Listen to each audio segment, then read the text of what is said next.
একের পর এক বন্ধ হচ্ছে কারখানা, দেশের অর্থনীতিতে জানান দিচ্ছে অশনি সংকেতের। এমনটি বলছে বিশ্বের সবচেয়ে বড় অর্থনৈতিক সংবাদ মাধ্যম নিক্কেই এশিয়া। তাদের প্রতিবেদন অনুযায়ী 2024 সালে চাকরি হারিয়েছেন কয়েক হাজার গার্মেন্টস কর্মী। গেল বছর পুরোপুরি বন্ধ হয়ে গেছে শতাধিক গার্মেন্টস ও অন্য কারখানা।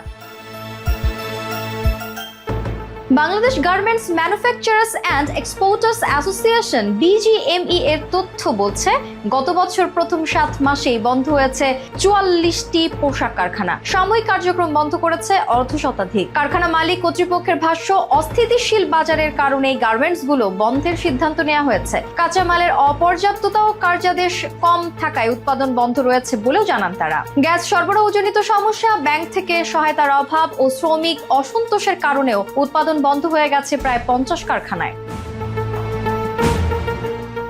কেয়া, বেক্সিমকো গ্রুপের মতো বড় বড় শিল্প কারখানাগুলো বলছে, পরিবর্তিত রাজনৈতিক পরিস্থিতিতে দুর্নীতি ও ফৌজদারি অপরাধে জড়িয়ে গেছে মালিক পক্ষের অনেকে। এতে মুখ থুবড়ে পড়েছে তাদের পরিচালিত প্রতিষ্ঠানগুলো। এদিকে চাকরি হারানো হাজারো শ্রমিকের অভিযোগ, বকেয়া বেতন এবং পূর্ব নোটিশ ছাড়াই চাকরিচ্যুত করা হয়েছে তাদের। বকেয়া বেতনের জন্য দফায় দফায় আন্দোলন করেও কোনো সুরাহা হয়নি। এছাড়া কারখানার ফের চালু করার দাবিতেও মালিক পক্ষ ও সরকারের সঙ্গে বৈঠক করেও ফল মেলেনি বলেও জানান তারা।